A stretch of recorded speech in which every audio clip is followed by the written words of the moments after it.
بما ان الشهر الكريم بدأ والواحد ما يبقى صايم وخلقه هنا، في نوعيه من الناس كده ما ينفعش تفضل عندنا في الاستوريهات. اول نوع الناس اللي بتعد رمضان في الاستوري.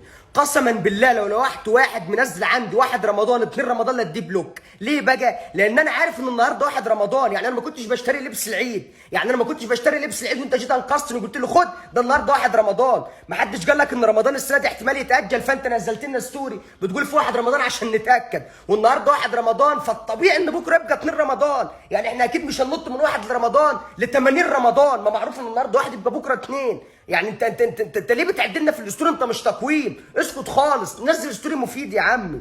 تاني نوع بقى الناس اللي ما تخصص دعاء اونلاين، يعني تلاقي الصلاه شغاله في الجامع بينزل استوريات دعاء. طب يا عم عايز تدعي وربنا يستجيب منك، روح صلي، يعني روح صلي وربنا يستجيب منك، ما تبقاش الناس بتصلي وانت منزل استوريات دعاء. يعني انت في حد فاهمك ان الواتساب والاستوري ده مكه ما تنزل فيه دعاء؟ في حد فاهمك ان الدعاء في الاستوري بيتقابل اسرع من الدعاء في الجامع؟ يعني الدعاء الاونلاين بيتقابل اسرع يعني؟ ولا انت في حد فاهمك برضه انك لما تدعي اونلاين فهتكفر عن الذنوب اللي عملتها اونلاين؟ ولا انا مش فاهم؟